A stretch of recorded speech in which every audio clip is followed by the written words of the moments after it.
1-0 in the series, but I looked at the bracketology sort of percentages of guesses going into this match, and this is by far the closest match in terms of predictions in the bracketology out of the entire round of 16. So this is definitely anyone's match to play for today.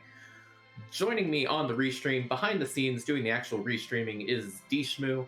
On the tracking is Klopfer, and joining me on comms today is Alchemy. How are you doing today, Alchemy? Oh, I am doing wonderful. My tummy is full. I'm so ready to watch a really exciting race. Like you said, these two players are very close in predictions, so it could be anyone's game. We might even see the forbidden tie. I mean, I'm kind of hoping not, because, it's a lot of work added to our admins for that. I know. But I'm just saying it's a distinct possibility. Let's hope not, though. I think there's a good case that if any match this week is going to tie, this is the match that's going to tie somewhere along the lines. Like I mentioned, there's 38% of the people in bracketology pick BlueCatLoach to get out of this sort of corner of the bracket. 33% pick Kyrios, 29% pick the two runners that they've defeated to get here. So this is one of those matches that I don't think anyone going in really knows what's going to happen, because just everyone here is of such equal skill level that it really is just anyone's game to play for today. Indeed. Looking at those objectives, I like the defeat the king at the Town of Monsters. That's always a nice one, depending on which boss is there. I wonder if we are going to see any exciting early gameplay. I think it's possible. I do think that early game is going to matter a lot more on this particular set of objectives that we have. We only have one of those terminal key items required by these objectives with that Burn Village Miss with the package. So there's a lot of chances for this run to actually go quite quickly. So we'll see how that ends up going for them today. Yeah, because there is a very good chance that you just kind of chain objectives into another objective, and they're either that or everything's all up on the moon and our racers don't check the moon until way later. Who knows? I mean, I haven't seen a full jet seed on these flags yet, so I'd love to see we start with the pan and then get a magma key and a harp and a tower key very quickly and go from there. So I mean, we'll see what the start ends up being here. We know we have Iridia. We'll see who the other character is, and it looks like a Tella in this case. And who's the Sparkle giving us? It is an Adamant rock, so nothing that helps them along their way.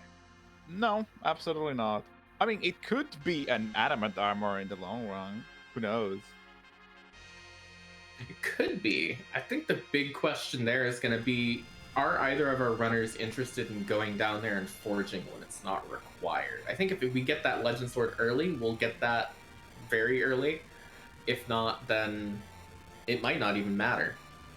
I mean, if you're doing all of these objectives and all of these chains, a Legend Sword just falls onto your lap, it doesn't take that long. And depending on the equipment power that our racers might have at the point that the Legend Sword falls onto their lap, they might forge. Guess we'll see. It certainly is a possibility. I also want to give a quick note. We are currently working on fixing some minor technical issues we're having over on BlueCatLoach's stream side of things. That will be back as soon as we can get it for you. He is going and looting the boxes in the Mist Cave, a play that I've only ever seen him do. Unfortunately, we did not catch what any of those were, but we'll see if we can find that out. Meanwhile, Kyrios finding a curse ring here in Castle Evelyn. Oh, Castle Evelyn has the goods. Honestly, maybe BlueCatLoach sees Mist Cave the same way I see Mount Ordeals, because I have found a power shirt in Mount Ordeals. Like back in group stages, I found power shirts at Mount Ordeals, and it's kind of like a psychological thing. And I think Mount Ordeals has a good chance of something dropping. I know, it's like the second you stop looting all of those chests on ordeals is the second, like you said, you have the power shirt and the cursed ring and everything that you could possibly want there. Speaking of things you could possibly want, though, BlueCatLoach getting a magma key from Bedward, so we already have that underground access. Oh my! What? We might be getting closer to your wish end.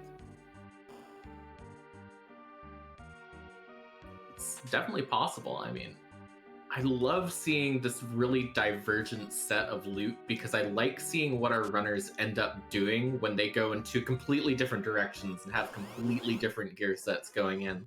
I don't think either one of them has found anything particularly huge yet, aside from Kyrios finding that cursed ring, but if one of them finds something sneakily really good in one of these checks, that could be a huge difference later on. It also depends on who's waiting on hobs and burying. Like, it's useless to find, for example, like a really good spear if Kane's nowhere around, you know. Definitely. I think it's also such a weird situation where we have a lot of low power early on too. We have Iridia, who doesn't have levels, doesn't have summons, doesn't have anything yet, has a self that we just found here in this Troya shop. If you want to purchase that, BlueCatLoach looking like he's opting not to. And then you have Tella, who's not going to really do much until we're powered up. So you're really kind of looking for maybe like some J items early on to give you some of that early power too. Yeah, like Tella is really useful early on, but he's a support character. He needs someone else to do like the heavy lifting while he makes sure that the heavy lifting gets done. Kyrios might be searching for a tier 5 Leviathan here on Castle Leveling. I've seen those drop, but you know you can't just count on that. So it's just a really nice hope that will happen. But yeah. Yeah, he did manage to pick up a dancing dagger from one of those chests, though, so that is going to be finally some actual power to get him rolling here. It looks like he's going to go here. We'll see if he ends up going for the public treasury, but meanwhile, it looks like BlueCatLoach is going to head straight underground from this point. I honestly, I'm racing this, and you know, I'm not a good player, but I'm racing this, and I pick Dwarf Castle because Rydia can get like random summons, and one of those can be Leviathan. Having an early game Leviathan, if you find free bosses there, it just, you know, you take those. So I will personally try to at least pick the boss there. I do tend to agree. There is a chance that we get some good summons from there. I think that BlueCatLoach not picking up that self summon in Troya either indicates that he did not have enough to sell for that, which is a distinct possibility with these flags, or might not be looking to use that Rydia. So I think he might not go for it, and I think Kyrios also has opted not to go for self, and so I don't think either of our runners are looking to use this Rydia beyond that initial moment of, you know, maybe she helps you get through the first check here.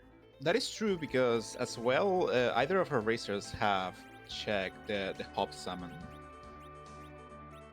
So there might be something to what you're saying, and like maybe they want to keep Rydia around like as a future anchor, if anything, and like they may be hoping for better characters. Yeah, it's so hard to say because there's so many different options. Meanwhile, finding a Palom up here, or was that a Porum? That's a Porum up here on Mount Hobbs. We take a white mage.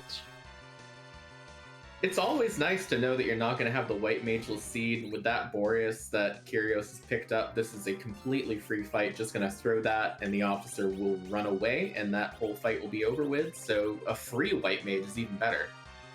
Indeed. Those items always come in handy in a pinch early game. I know, I personally always feel like I'm so bad at using them properly. Because I see one of these races, I'm like, oh, you could just throw a Boreas there and it just takes care of it instantly. And then I go and I sit there and I'm like, oh, this is taking forever to hit these down. I got 3 Boreases in my inventory. Maybe I should use one of those. Yeah, you know, it's like, oh, I just hit 2 buttons and I win the fight.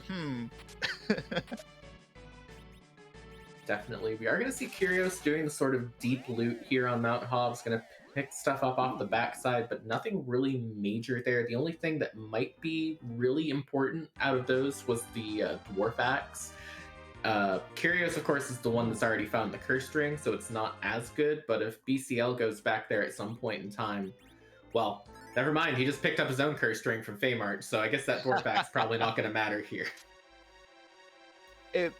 I really like the West Hops play because you have that tele with exit. It really doesn't take that long, and it's not like that place has extremely higher like loot like Castle Evelyn, but it's so easily accessible and it's slightly better than other less more frequented places like Online Cave. So I have always liked that play.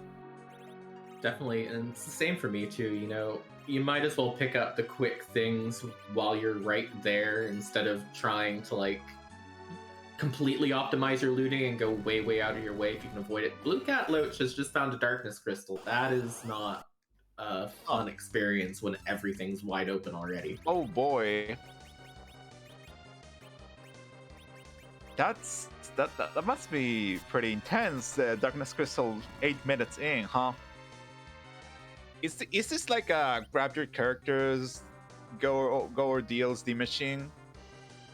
Well, that is possible. That is a demist at Leviathan. Oh no! Greatly fun check for everyone and the whole family here. That's required. But that is King and Queen Evelyn at the Queen spot, and BCL will be able to pick up that King and Queen spot immediately. Just is going to run straight back, pick up that real big boost of experience. His coming down here early, whereas Kyrios has been going through here, fighting the dolls down at the bottom of Antlion Cave, might actually really play into BCL's advantage here. The only downside is not going to get that experience on the Porum and get her to, like, blink. Do you think that Rydia is going to fall down to Fire 1s and Fire 2s? I think it's possible, but I think if she does, then you can immediately res her once they become conscious script comes up, and she'll be back up in time to get the experience by the time that King and Queen Evelyn disappear. So then shall we pass? Does, but yeah. There it is.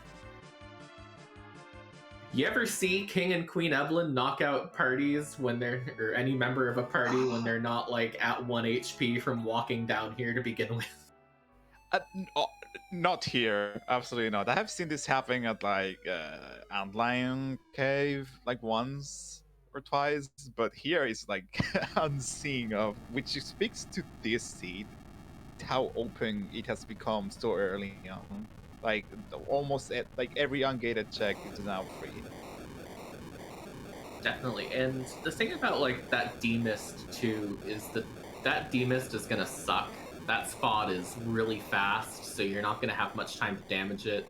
That spot is, pretty significant in terms of its HP as well.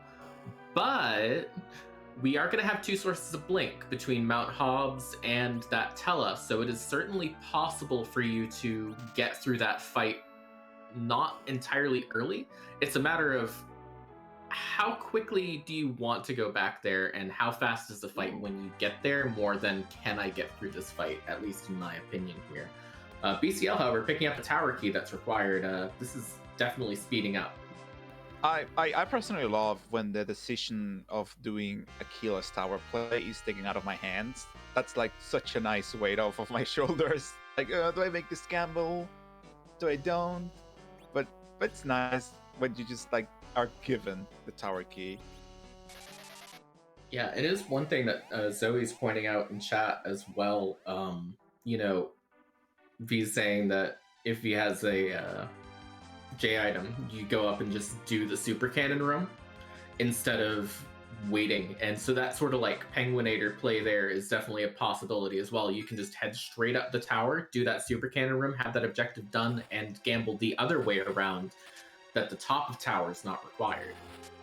Right now, if I'm on the Razor's boots, I'm trying to find character power, so I would love to find even since the package is required, I would love like a freebie super cannon room package to go and grab, like, I don't know, a net, swimming a cane, something I can like slap a big stick on and be like, okay, I have something, you know. Definitely. I think the package would be really good there. I think obviously, really honestly, any one of our actual objective key items is really potentially good there. Baron Key and Pan also stick out to me as really good. And then obviously, you know, Harp, Rat Tail, or Hook. Hook is also really good for getting a character in this point in time. There's plenty of ways to get character power that could come out of that too. So I'll be interested to see if either of our runners go there. I think it would actually be a really, really good move at this point in time because you never know if the top of tower is going to pay off, and sometimes you need to take a risk like that. Yeah, honestly, I am a fan of the early Super Cannon room play, especially in situations like this where you have too many places to go and you don't have enough power to get through those spots, so just like scrambling to try and find equipment and levels, it is interesting to me. Definitely. It does look like BCL is going to go ahead and raise the hovercraft right now. We know that that's going to be required later on in the seed, so you might as well do it while you're right here next to Antlion. You know, if you want to loot out. I don't believe he's looted out that in any way, shape, or form, but it is a possibility as well. But it does look like he's transitioning into let Rydia hit things mode with that Dragon Whip, so that's pretty exciting too. Yeah, if we had only found a heroine robe, it would be even better. But a black belt works wonders. And yeah, like maybe they're going somewhere and Damson Castle is just in the way, so this is just like good routing, you know, just stopping here and like sit here. There he goes. I love it when people drive the hovercraft to the next check. I still don't know if it's faster or not, but it really entertains me. I believe if you use the Free Enterprise exclusive speed hovercraft function and you don't bonk into anything, it is faster, I think. But like, rarely. See, that's why I was never 100% sure, because that requires a level of technical skill in driving the hovercraft that I just do not possess. BCL, worth noting, burning the big bomb here to get through that Doll's check instantly. Going to catch up a little bit of time on Kyrios through that and pick up his Luca key as well.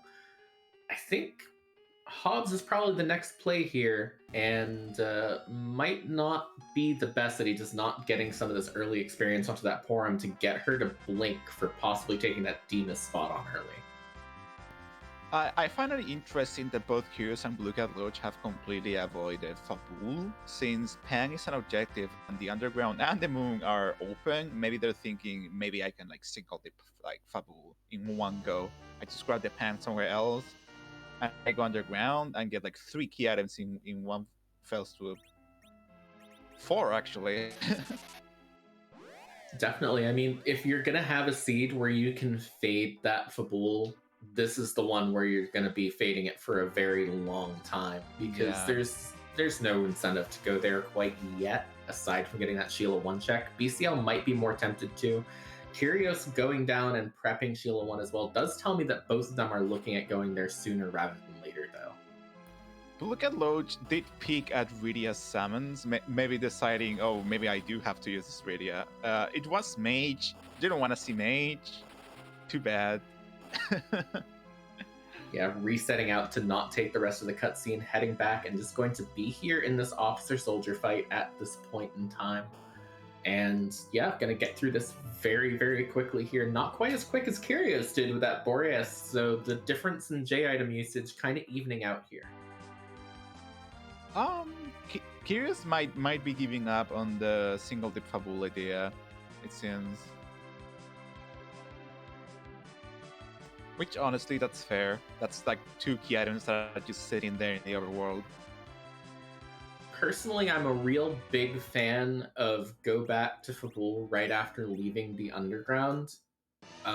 It gets a little bit complicated when you're actually taking a boss fight in the Fey March, but on the whole, Fabul is kind of unique among those open overworld checks in that it gives you a free heal both before and afterwards, so you don't have to heal back up from the damage floor.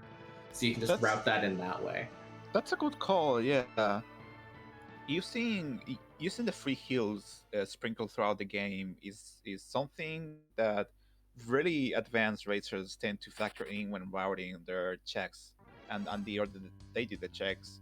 So after Fabul is also a free heal, so maybe they will go down to I don't know, ordeals to get those tele spells, for example.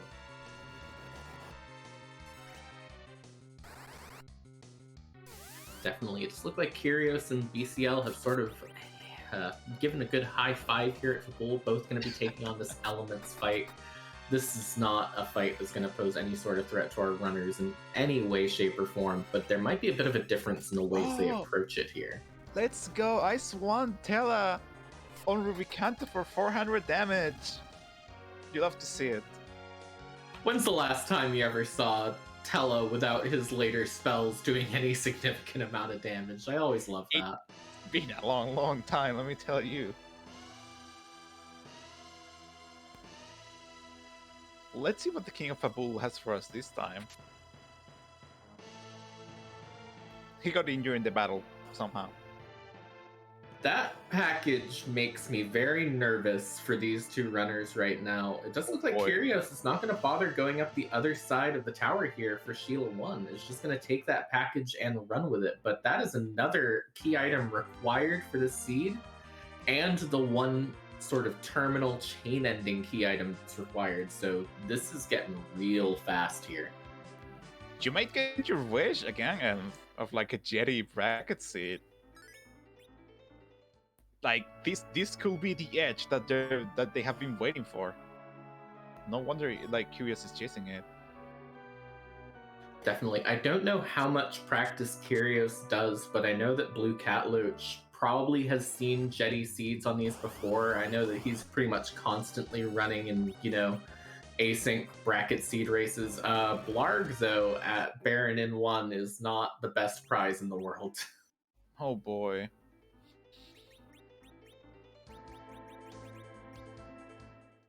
Can't you... If you have Dragon Wave Rydia and a good agility setup, can you defeat Wyvern with a single strike here? I think so, but I think you have to be fast enough to do so, and I don't think that she's fast enough in this case to actually get through it in time.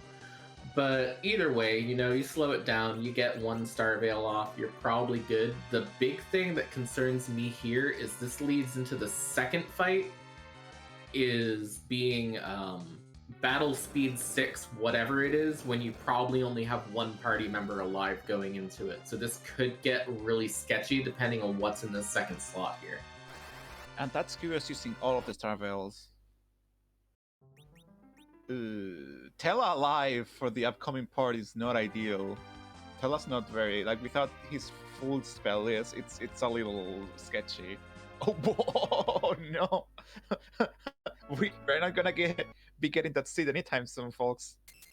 Yeah, no one wants to sit through Y-Val there for the fun of getting a Sid into their party.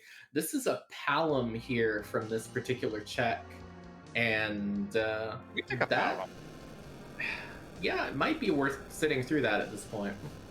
Nice spear burning the village. You have a 4th party slot open, you have to do this anyway, and Palom gets those tier 2 elemental spells real fast. It sounds, at least decent.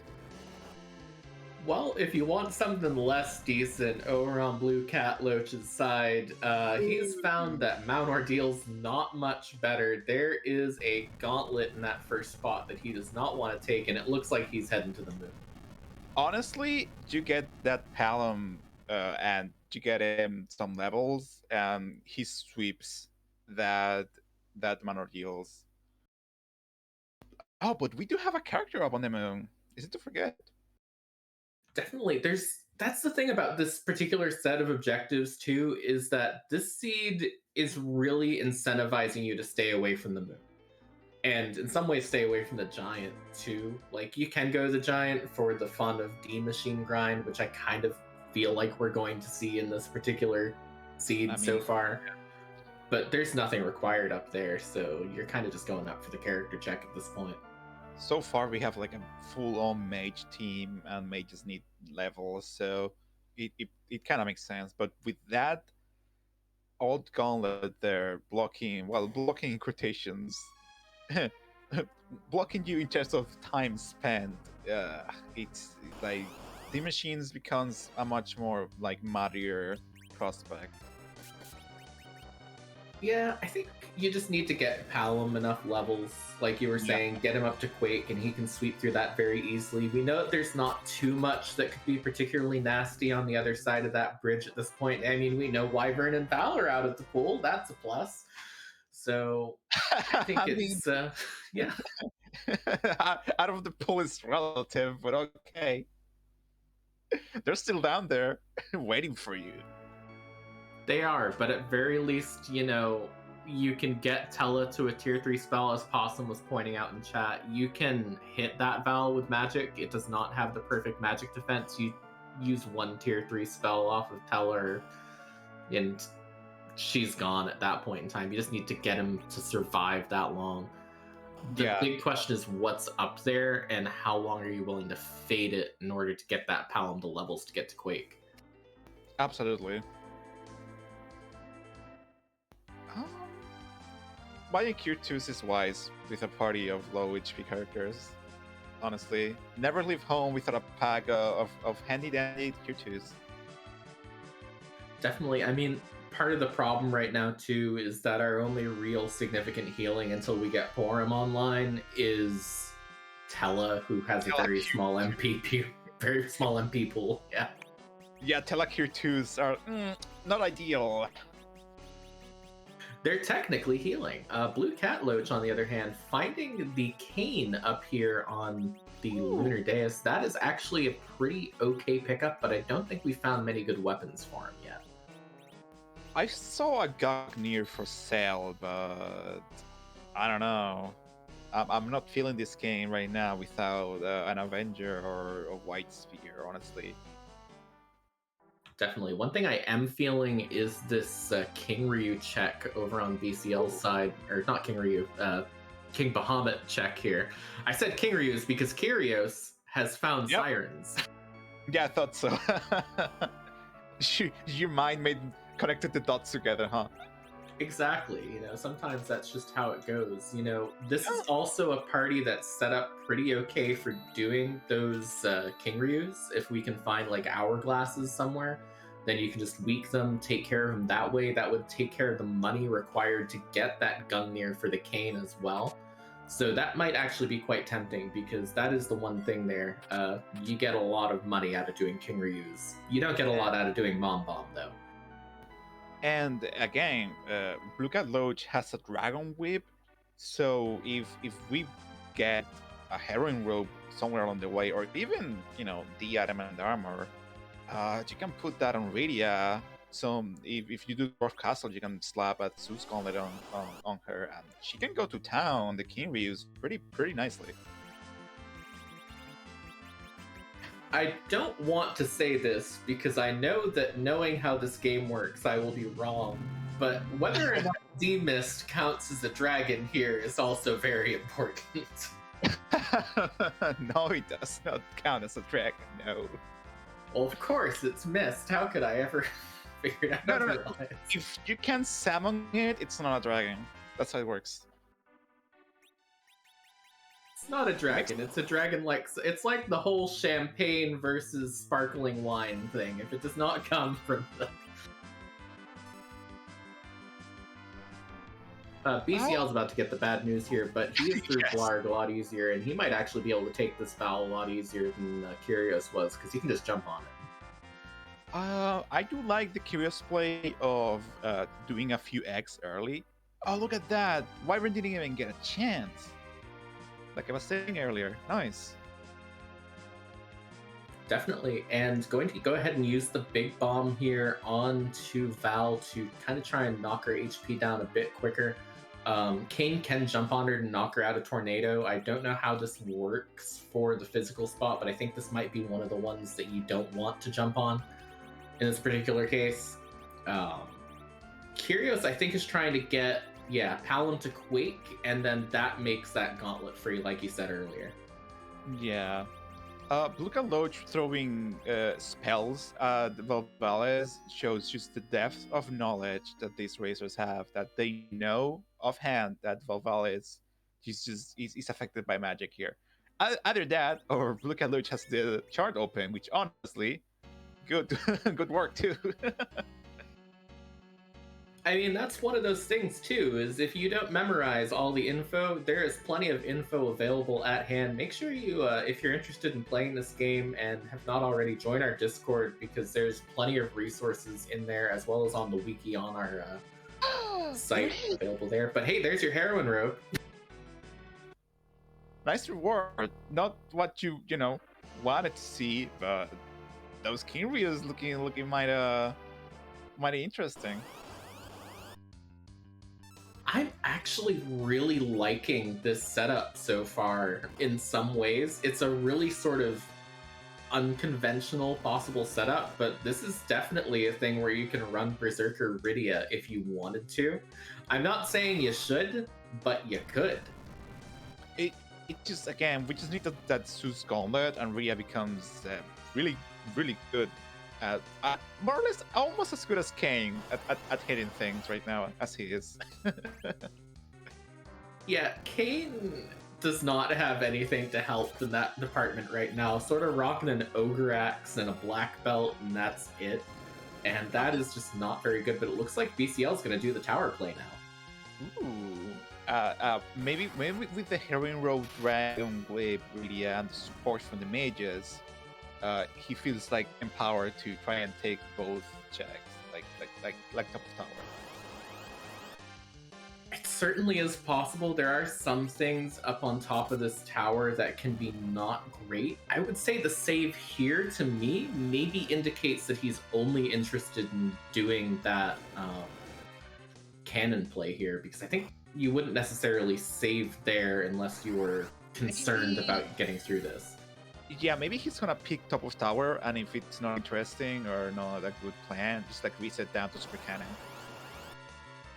That certainly is possible. It's been a while since I've had an excuse in this tournament to see kind of what I would say an unconventional tower play, which is usually the tower key is hidden somewhere 3 miles deep into the moon. Good luck finding it. But we'll see here. This is a very interesting play to take early on, because this spot can have a lot of health and it can be really inefficient. BlueCatLoach doing staggered saves one after the other. Oh, Kyrios on the other hand used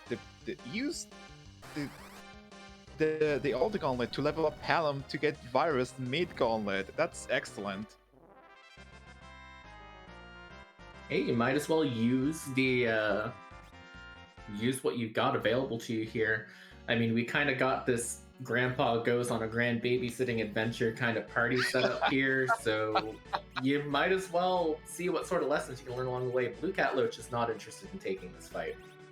Oh dear. Yeah, that's not. Yeah, no, it's not. Well, now this is interesting. Like, sure, everything that we've hit has just been what I would describe as that gif of a dumpster on fire floating down a river that's flooded. But that does mean that a lot of these bad bosses are kind of all on Earth, and it's actually quite possible that that moon is harboring a lot of potentially easy fights up there. So we do see Dark Imps on this backside of Mount Ordeals, which is not as free as you would think in some ways. Not with these HP levels, but back row solves a lot of problems in this game. Oh right, Palom has Quick. Oh wow! Antlion Punch King out. Dang. I think this is the first time I've seen a Super Cannon room pose somewhat of a threat. I mean, we're hitting this so early in our power curve, because so many of those fights that we've had on the overworld have been not worth going through at that point in time, that I'm not surprised that we're just a little bit weak getting into the Super Cannon room here, and we are going to see that first objective done over on BCL's side at least. It's also like I think Kane was wearing no armor, and in the front row, so I was like, oh, I guess you're punching me. An hourglass is actually very useful, and I will take that in exchange for telespells. I mean, Especially, yeah, with what you said, and like the moon might have some freebies left. Less now because of those cards, but it's worth noting there are no bosses on Mount Ordeals today. There are only enemies that happen to have oh shown up yeah, in boss spots. oh wow, Mount Mooks. Definitely. And to quickly answer your questions, chat, first of all, welcome. The Adamant Cup is our spring tournament here. This is the round of 16 in the bracket stages, so we're already well underway in it. But this is our sort of competitive spring event here, as we do see BlueCatLoach picking up the Twin Harp and is going to go ahead and check it right away. Ooh. With that Dragon Weave heroine roll, really, yeah, you can feel confident that you can smack whatever's boss it's waiting at a Cave Magnus. Also, Kane's there too. I mean, Kane certainly is a character that we have at this point in time. Kyrios might not be as eager to take this heart once he gets it, although he might be getting it much later because I don't think he's particularly eager to go back underground, as it looks like he's just going to go ahead and set up for this Wyvern into Val here. Indeed. We'll see how that goes, because Kyrios did not find a Dragon Whip, unlike BlueCatLoach. BlueCatLoach has been like putting it to good use. But Kyrios got like a Dancing Dagger, but he has that powerful palm, like carrying him through the overworld. It's really interesting because both of our runners have found different ways of sort of carrying them through. And Kyrios has found sirens that he used to boost Palom up until Palom can quake. And BlueCatLoach, on the other hand, has taken the unconventional route of finding the exact situation in which you can run a Berserker Rydia and use that to get through. Oh, coughing on. Wow. That's a commitment to going fast. Those coffins are really useful. Definitely, but it is music time, so we're going to go ahead and let you have a listen here. Mm-hmm.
So that karate fight is not the most fun one to have to deal with. in general. No, Through it it does very easily. not. There's a rat tail. This is double required. Ooh, double required indeed. And I've been informed by Possum Morpheus, famous possum, that items are not consumed from the inventory in the Dark Elf cutscene. Wow. I think the idea of why that happens is that they were thinking like, all right, people are probably going to try and live through this fight and not realize it's a cutscene, and if they throw all of their items to try and live through it, it's going to feel really, really bad. So let's just give them all back afterwards, or it might Yeah, I just be, mean, a cutscene. that's great. 100% behind that decision. On Kyrios' side, though, Asura at Dwarf 1 is rough. It's rough, but not undoable. It's kind of annoying because you have to keep a reflect up on your own party to bounce spells back, and it's a bit harder to deal with that. You could probably lifelock it as well with spells, but that kind of is not always the most fun thing. This is not going to be a very smooth and fast fight here, but it will be doable. Oh, Dupe King taking a nap. Not what you want to see. One King's more than enough. Thank you very much. Are you sure you don't want a second cane? Here's the big question. Does BlueCatLoach keep this Palom? Because I'm not sure he does. And that could be a big difference here. Ooh, at this point in the game, I mean, if you're looking to D-Machine, maybe it's worth it. King isn't really pushing his weight around. With the high magic defense spot gone from the game, might be worth replacing Kane. But not no gear for Kane either. Yeah, we're really not there. Kyrios has decided not to take the edge in Dwarf Castle. That is interesting. He is really hard committed to mages here, and I think that kind of means hey, we're going full reflect on Z, and we're just going mages the rest of the seed. Absolutely. Did you manage to catch a glimpse of the salmons for Rydia? I did not. Yeah, me either. I tried, but it was too fast. I forgot. I keep forgetting that that's a thing. So one of the things in the 4.5 update, if you haven't been here in a while, is we've changed the summons that Rydia learns when she grows into adult Rydia from being the usual set that she gets in vanilla to being a random set that pulls from a weighted pool, if I'm remembering right. So there's a chance that we just got something very good for that Rydia, but if we did, we haven't seen it yet. Yeah, also shout outs to Kyrios for remembering that oh wait, no, Rhea learns virus, doesn't she? Oh, okay, never mind. Yeah. And we are going to see the spooky Ghost Hand Golbez cutscene as BlueCatLoach makes his way to the outside part of Dwarf Castle. That is going to be not a fight he's taking. He's not going to bother with the Asura. He's going to head elsewhere. What are we going to see from this check that he's giving up? Baron Key, that's required. That is absolutely wonderful.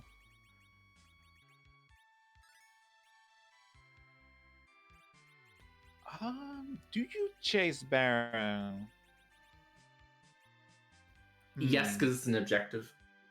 I mean, yes. I just mean right now. Do you do it instead of doing another check? Oh wow! And Dwarf Castle was selling middle swords and boomerangs, just in case, I think, first of all, if this was sort of like intentionally designed and not a randomizer, that would be like foreshadowing, technically speaking. And secondly, yeah, I think I go for the Baron Castle right away, like Kyrios is doing, because there's not a lot of tempting options on the table. What do you want to do instead? You want to do Ogopogo on top of the tower, although Kyrios doesn't know that yet. Do you want to do Demist at Leviathan? Do you want to dive the moon, or do you want to head to Baron Castle? I would pick the Baron Castle out of those. Yeah, honestly, worst comes to worst, you can take a peek down at the Baron basement too, since while you're at it.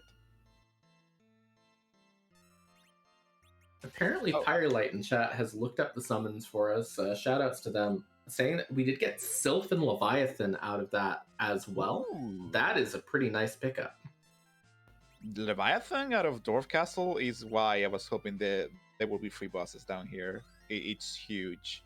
You can, like, with Palamon Quake and Radiant Leviathan, I don't know. You can take some moon spots if the bosses play nice up there on the moon.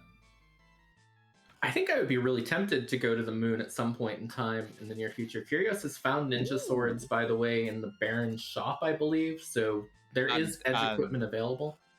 And more importantly, Kyrios bought like 1 or 2 like black shirt. I think 1 at the very least. Black shirts are really useful for this party.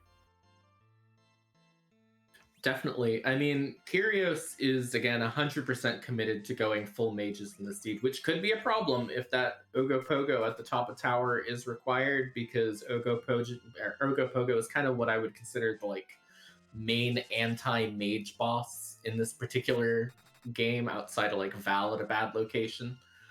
But that's a lot of things that help this mage party. All we really need is like a Stardust Rod or two.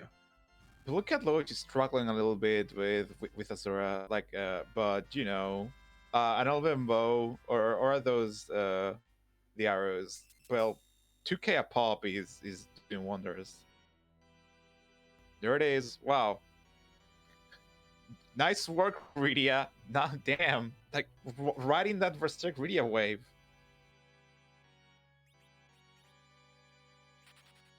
Definitely, and saying goodbye, Kane. We have a Berserker who's going to make more of a difference now with that Edge, and he's going to go straight in the party. Plus, the other benefit of Edge in this case, and this is going to sound a lot more sarcastic than it is that Edge is not currently dead, which was a problem that Kane was having at that point in time. Yeah, good point, huh?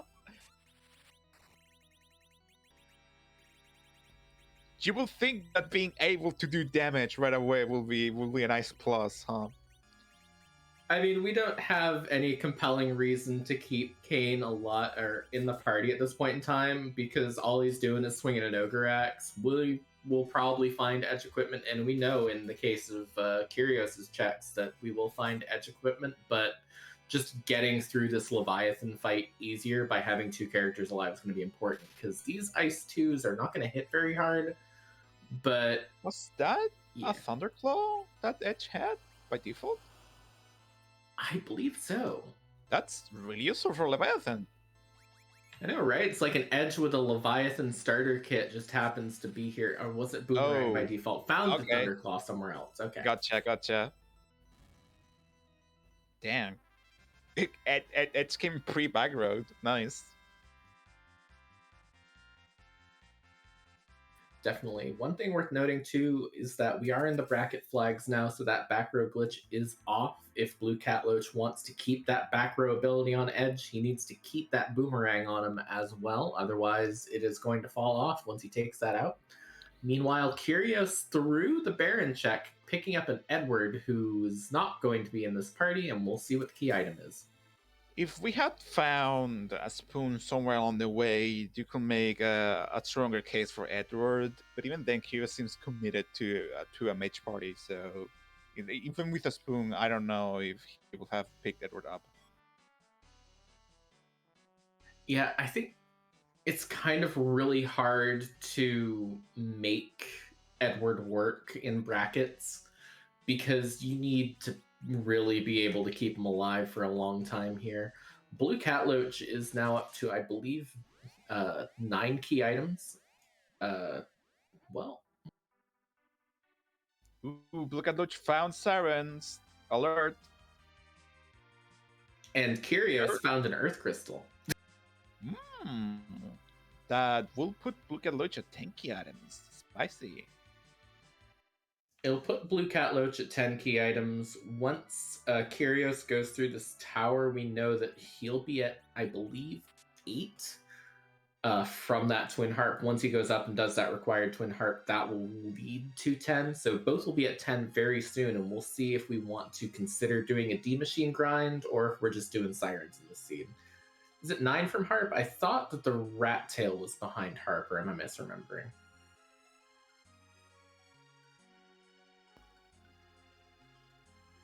Even if Kyrios had a powerful Palom for dealing with the old gauntlet at ordeals, now that BlueCatLoach has Leviathan, it can make do. It's not as fast, but it can like sweep every single one of those fights. So it'll go quick if BlueCatLoach feels the need to grab some Tela spells for the grind.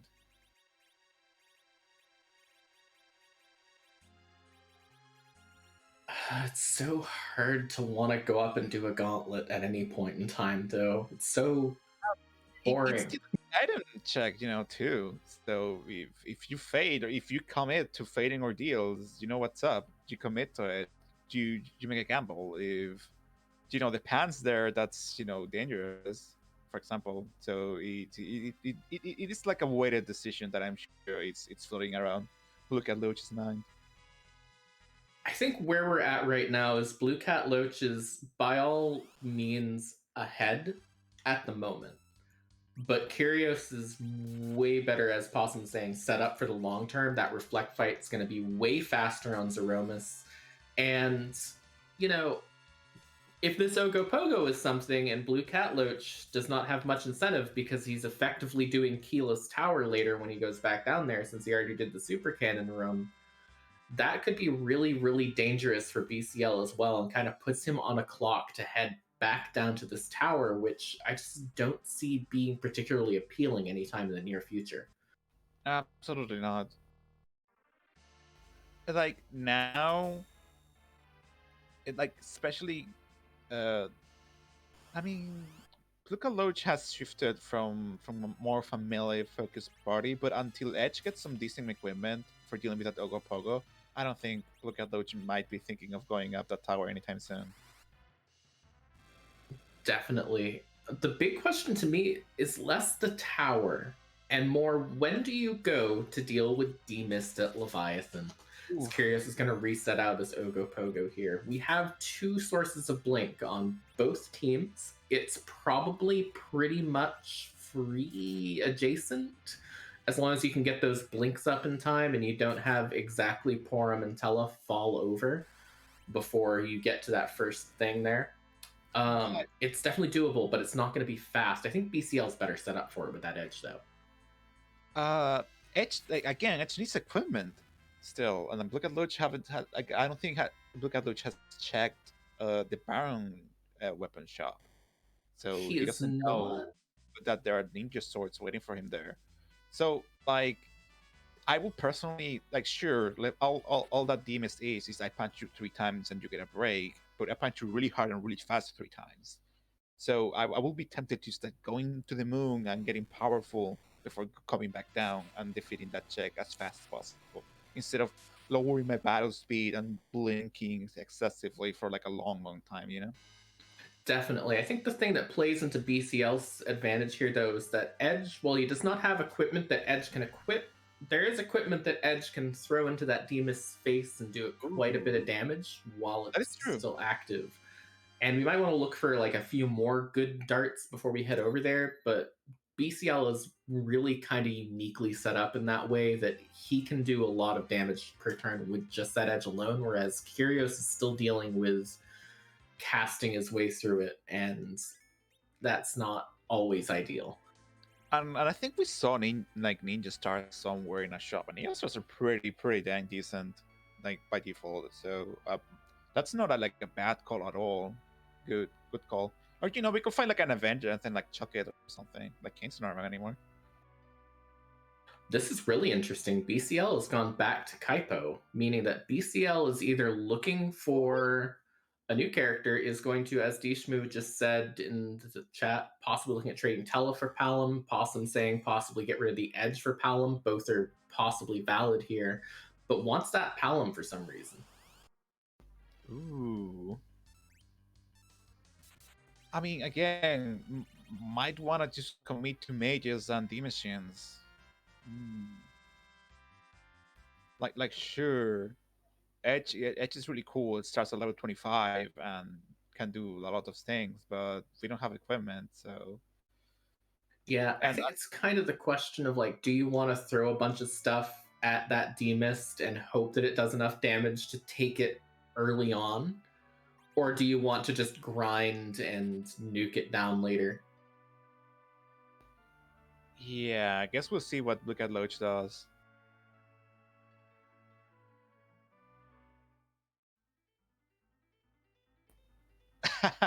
There it is. We don't need anchors here. We found sirens. We're good. I wonder if BlueCatLoach's aim is doing like gold dragons with the Radia. Really wondering. It's certainly possible. It gets you a lot of money, and a lot of money is always very, very useful here. Kyrios is meanwhile doing. Kyrios is going to have a little bit of a routing advantage. BCL found the Earth Crystal late. Kyrios now going up Cave Magnus and is going to be able to chain that immediately into Tower of Zot if he so chooses.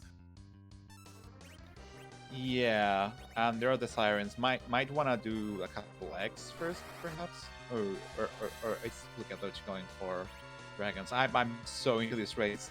This race is sick. I think dragons are doable, but the problem is that we don't have hourglasses to stop them from punching us down, and that might be a bit of a problem. So I think this is probably going to be an egg play here. And eggs are dragons after all, so that dragon wave is gonna do wonders.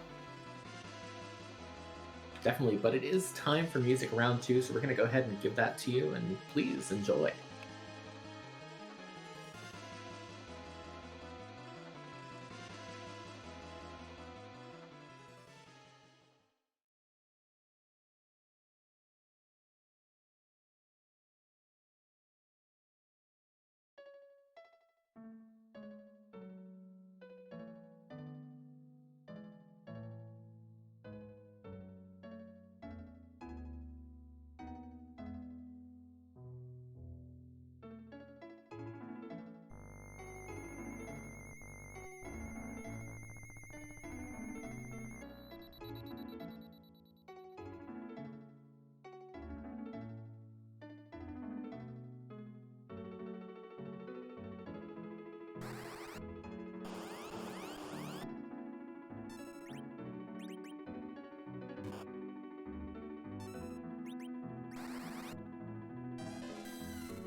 So the big question becomes, Kyrios, at 10 key items with this rat tail pickup, when do you go and grind? Do you just go ahead and do tower while you're right here, or do you just head underground, get your grind done, and get those mages online? I think that could be a potentially interesting decision point here. Yeah, and I wonder if BlueCatLoach is grinding up to go up in the moon as soon as possible to like start taking down moon checks one after the other. I think the moon is the play, but I think there will be a stop down in the Fey March to deal with that demist first, because you might as well do it. It's required as an objective. If it ends up being the pan that leads to like a hook, you're in go mode. Yeah, we only need the hook and the pang after all, I believe. And that's it. It's kind of really interesting because, you know, obviously the moon is full of potential, And when you're just looking for key items, there's not going to be a spot that's more dense than that moon, which shouldn't pose a problem. We've seen a lot of the big problematic bosses already gone. But at the same time, you might not need to go there. Yeah, you only need 2 key items, and we here in the booth and in the audience are missing 2 key item, 2 key item checks down here. So you know, and if one of those 2 key items is the pan, that's another 2 key items that you get. Definitely, even the hook is chaining into another one right now since we already have that rat tail. You know, we still have sealed cave down here too. No one's gone through that Ogopogo. There's a lot of possibilities. So I completely understand if play is I am going to fade the moon, because sure, yeah, like density is a very important thing, but the key items we are missing are really chain key items, like they gate even more key items. So I totally understand the decision of, oh, okay, I'm going to go for the play. I hope I get with either of those, you know. Definitely. I think another thing that might play into the decision to whether or not to gamble on going to the moon is the fact that neither of our runners have found the pass yet. And so right now, we're not guaranteed to not need to go up to that moon and walk the entire length of the moon. So in some ways, it's kind of like, in my opinion, you don't really want to do a moon play until you can guarantee that you never have to go back there if you can avoid it. And that could be a potential issue. Yeah. And now that BlueCatLoach has dispensed with the old man, I am very curious about the agility situation going for Zeromus. Like, none of these characters get to 28 agility at a reasonable rate, at a reasonable level. It's like 58 for most for the mages, and Edge is absolutely fast. Like sure, you have a curse ring, but that's just minus 15, and you get put on like a really awkward, I don't know, like 14 sometimes. So I'm a little worried about that. I believe that I think Xenocat in chat had the right possibility there. We have a cursed ring and we have a palom. And, you know, as they pointed out, you can just use bluff to offset the wisdom penalty there in that particular case and just get going from there. And then it is possible to still just do Zeromus at kind of an awkward agility, but we have a pretty decent curse ring usage in that palom right now. Yeah, palom can always like offset the wisdom penalty stuff, so it's not that much of a problem on palom. Oh, I forgot that Dragon Whip does give agility. Huh. Guess we'll see what happens. Meanwhile, BlueCatLoach is going for the Demis, I think. Ooh. Definitely, and he's just found something that will help with that pretty decently. Finding Drain Spears here in the weapon shop here in Feymarch, and you know, if this was designed that way, you would consider that foreshadowing. Drain Spears. Once again, was it a boomerang and middle swords in Dwarf Castle and Drain Spears here? You wouldn't think that Drain Spears are an Edge item, but let me tell you, it's irrelevant that they're spears, because Edge only cares about weapon power and his level, and the Drain Spear has stat penalties and an abysmal accuracy. But all Edge cares about is weapon power, which the Drain Spear has plenty of, making it one of the most best affordable, powerful, bang for your buck, dart items. Definitely. Or we could be doing the other option of wanting to go back, pick up that cane, and doing a pink puff grind, because I do believe that Drain Spears have bonus damage against pink puffs as they do against all sort of slime type enemies. But I don't think we're going to see that today. I think we're going to just go ahead and just throw those straight at a dragon here. That's not a dragon. You can always put Kane in the middle slot, throw a sequence with someone else, and tape the A button on your controller, and just do Drain Circ. You know, in quotation circle.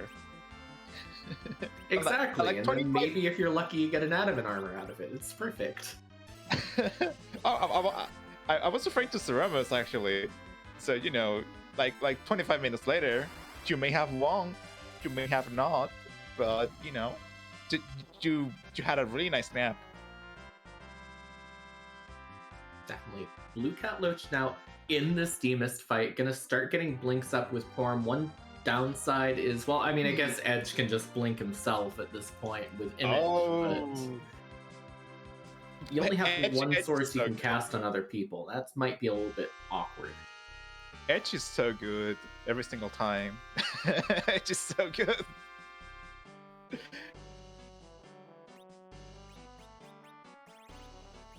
Oh wow, that just like Palom's early nuke is so good as well. It's like blasting that oh BlueCatLoach did a serious grind. Everyone has nuke now. Dang. I mean, you might as well in order to get that Rydia going. One downside is that, as was just pointed out in chat by both Plumerian Knight and Dishmu, Rydia still has a lot of her physical attacking gear on. Had that Dragon Whip on, which we've taken off, but still has that Heroin Robe on that's going to give her a penalty to the damage that she's doing, so not quite pulling quite as much in terms of numbers as she might otherwise. And I think, yeah, Palom might be holding a curse ring too. This might actually not be the fastest fight here. I mean, with 4K a pop on Palom and 4K a pop on Edge, it's still pretty doable. I see the blinks are up. But that thanks to Edge's self-blinking abilities, it's going decent, honestly. I've seen much lower fights at this spot. Definitely. I know I would have been tempted to maybe consider cursing the Porum there instead if I were going to do anything different than this, just because all she's really doing in this fight is casting Blink. And you don't really need her to be that fast for that, but through it very easily and quickly nonetheless. We'll see what this required Demist is going to give us. That's a glass hat. I mean, useful for physical bosses, which we just took. I guess it's useful for like Mom Bomb, I guess, which also punches really hard. Exactly, and that Mom Bomb we know is up at cave value, so if you're doing a moon play, I don't want to say that boss is like free, but it has become a lot less of a problem. It does look like BlueCatLoach is going to go ahead and continue on these underworld checks, checking Sealed Cave next as Kyrios goes to set up his turn with that Demist. A lot of people have like really apprehensive feels about going down to Sealed Cave because it's kind of long, but honestly, the fact that you can pick the key item before actually having to run all the way out, it's deceptively really nice compared to say the tower,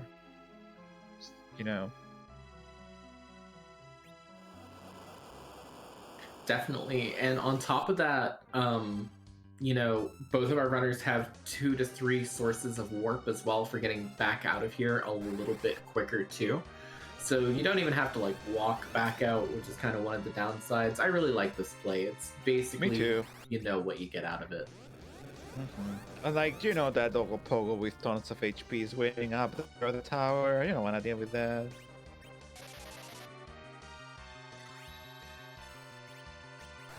Yeah, I mean, there's not a lot of difficult bosses left at this point in time.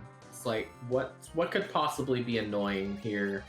Kainatsu, maybe an Odin, an actual vanilla evil. Well, that's kind of it. Darkness Cecil doesn't hurt that bad here, right? Or does it? Oh, it does start. Well, it doesn't matter. That's just a crystal ray.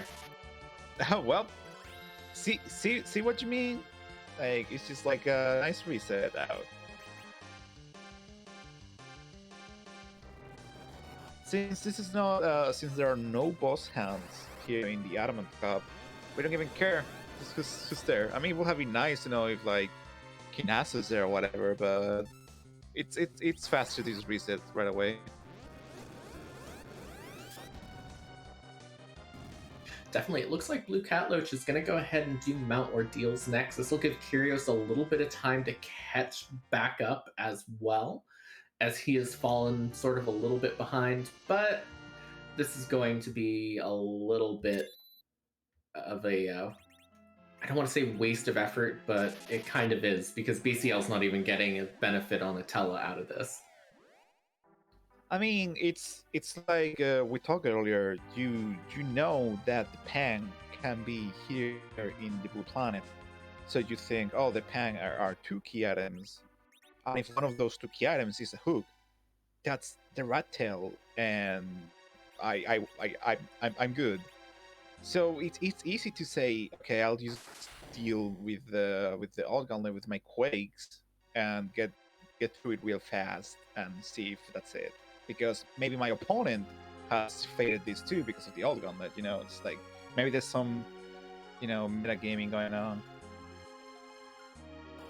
I mean, if I'm either of these runners, I know I can do the moon at this point in time, probably, but I don't want to do the moon because I don't have a pass yet. I might have to go back up and walk all the way down there again. If I do moon, I'm doing top-down moon for that exact reason in almost all likelihoods.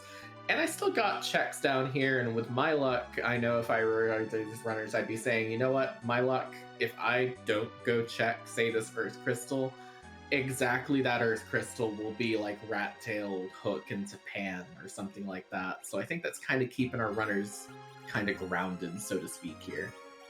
Yeah, absolutely. And like, look how fast BlueCatLoach is like breezing through these fights. It's really like a non-issue.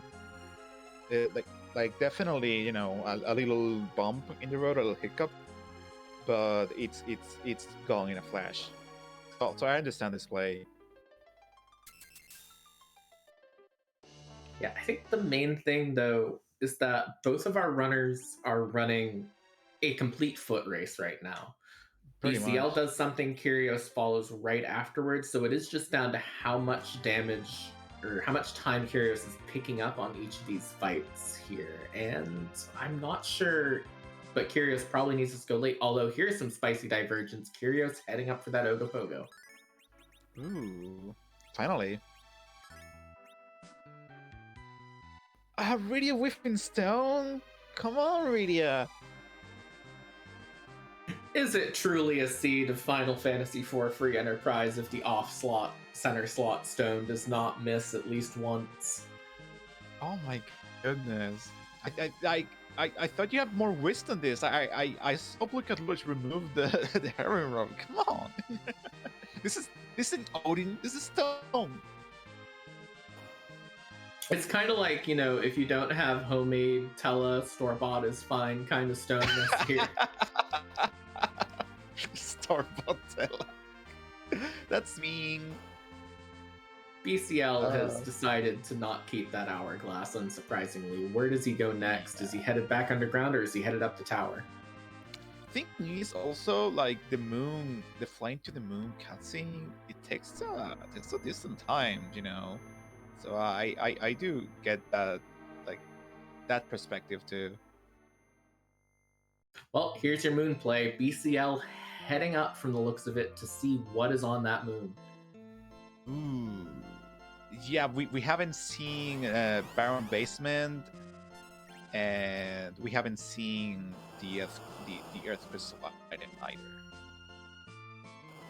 I think this is a really interesting play because it's kind of like, how much are you willing to leave behind? And I think Kyrios going back up to this Ogopogo is kind of telling me that he's less interested in leaving any spots, any stones unturned down here on the blue planet. And he might be more interested to go back up and check that Odin spot, go back up and check that tower before going to the moon. So I think this play of BCL heading up and setting up the moon dive is probably going to be one of the most consequential plays that we have for the rest of the seed here. Yeah, while Kyrios is being like, okay, let's do this by the numbers. We just go check after check after check.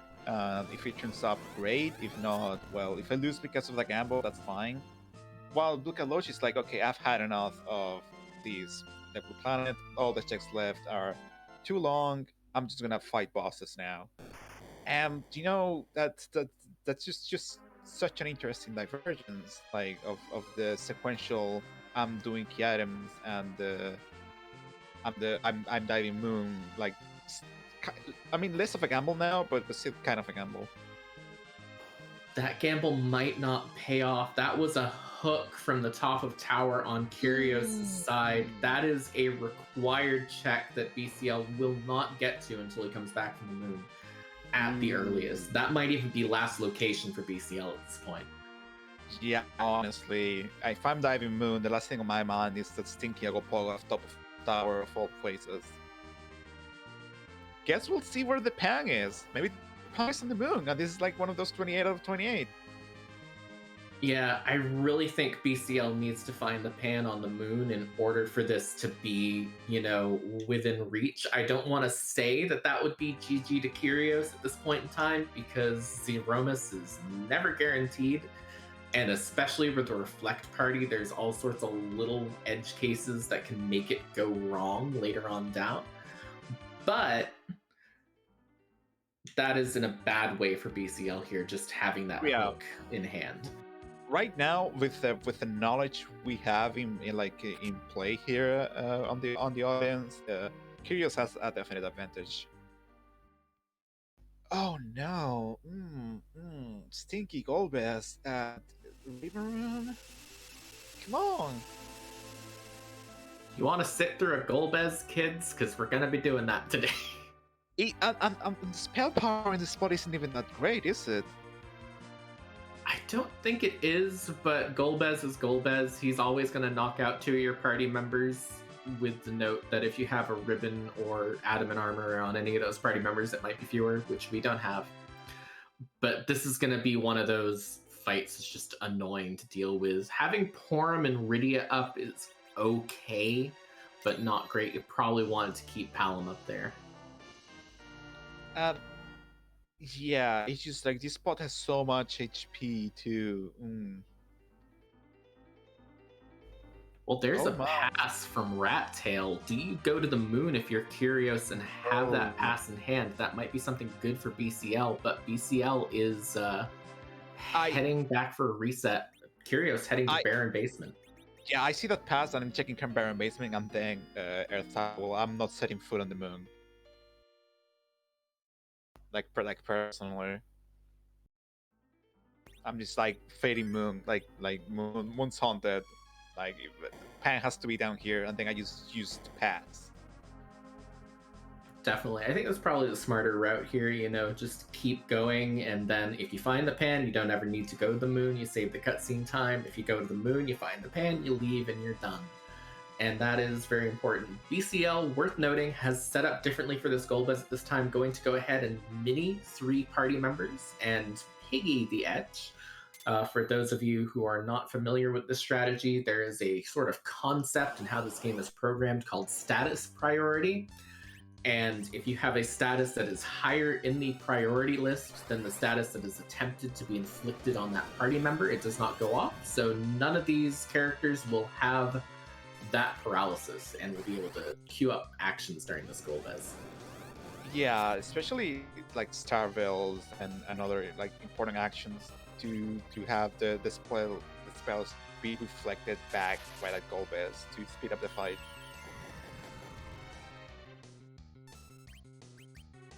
Yeah, I mean, Golbez is never a fun fight anywhere you find him because it can just be really, really slow no matter what, but I think this setup will get him through it. But Kyrios, speaking of bosses you can get through easily with the right setup, easily through that Bahamut. What do we got here? That's a Zeus Gauntlet. That is not what we're going to keep here. Ooh, that's one check left in the blue planet. I think we only have the Earth Crystal left, right, Zod? Yeah, and it looks like Kyrios is not going to bother with it. Oh, damn. I wonder if Zod just has the Pang at this point. If Zot still has the pan, that is possibly better for BlueCatLoach than it is for Kyrios, depending on how that goes. I think BCL is a little bit less likely to last location the pan there. I think, or both last location the pan, which is I think it's like up in the air at this point, honestly. Like who knows what they're gonna do?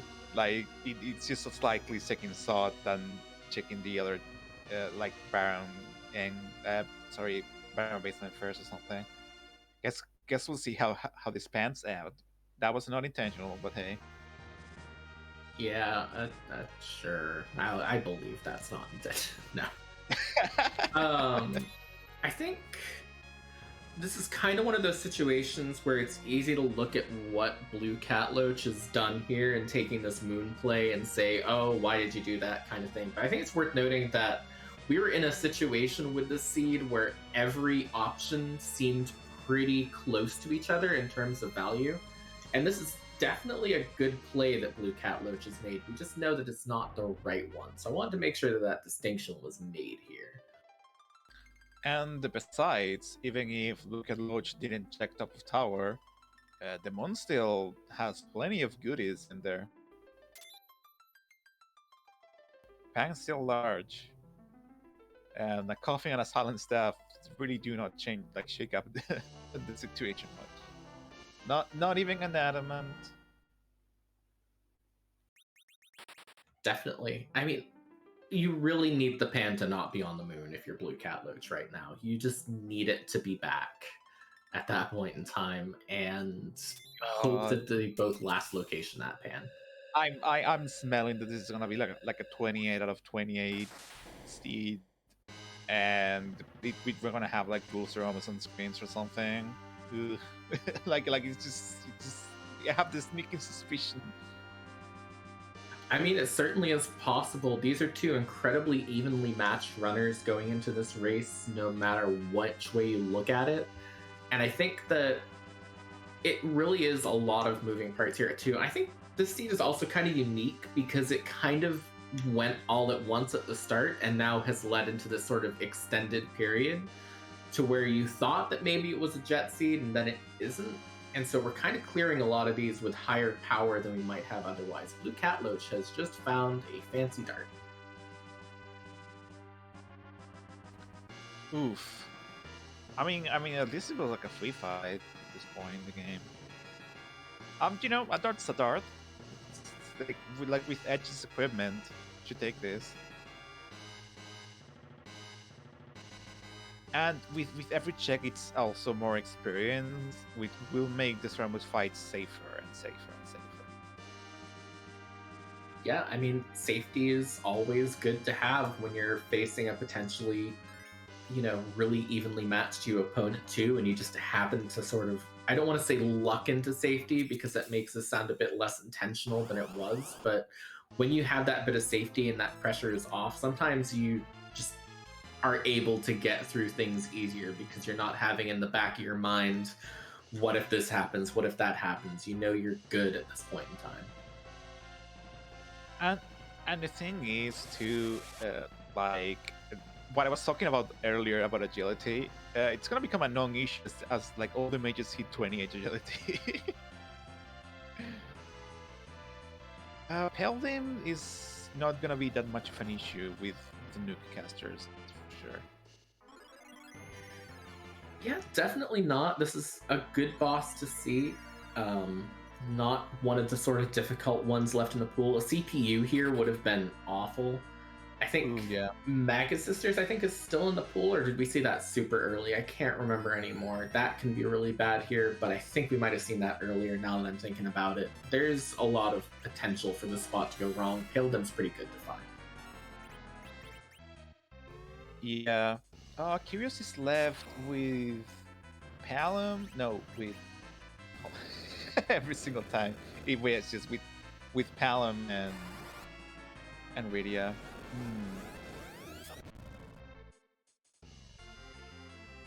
This is really getting down to the wire. Like the Kyrios still has an advantage, but this can go both ways at this point. I think the longer it's kind of difficult to say because I think Kyrios in general has a little bit faster of a party setup in some ways for getting through like that Zeromus fight. than BCL maybe has. Although I guess with that Palom, it's kind of evened out.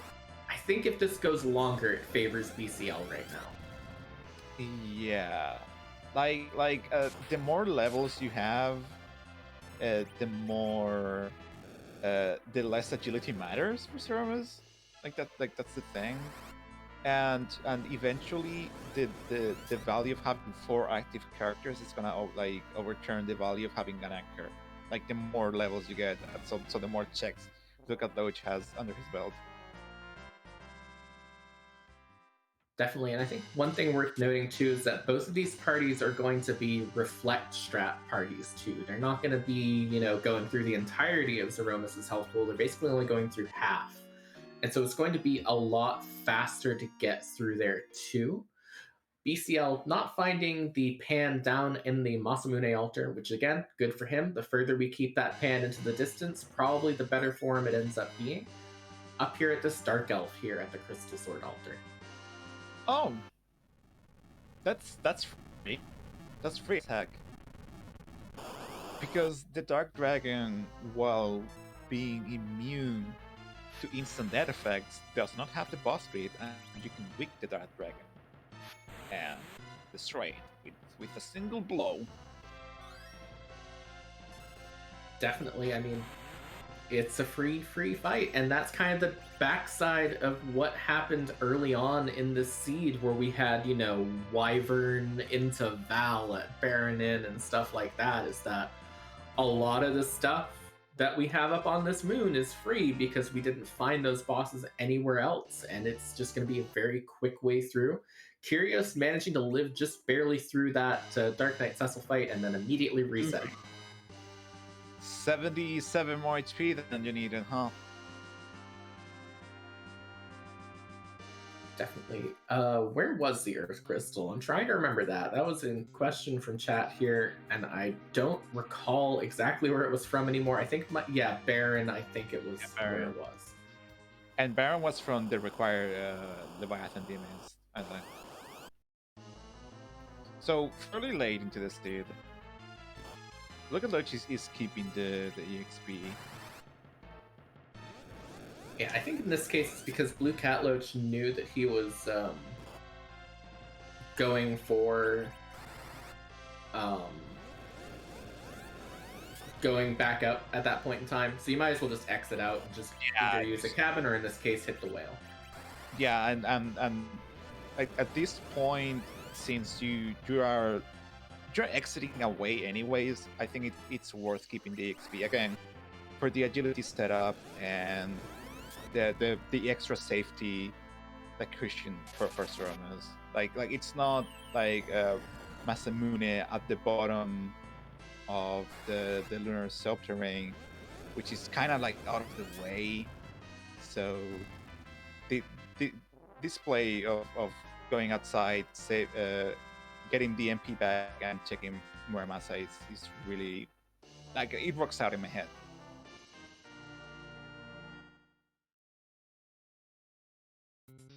You want another free boss up here on the moon?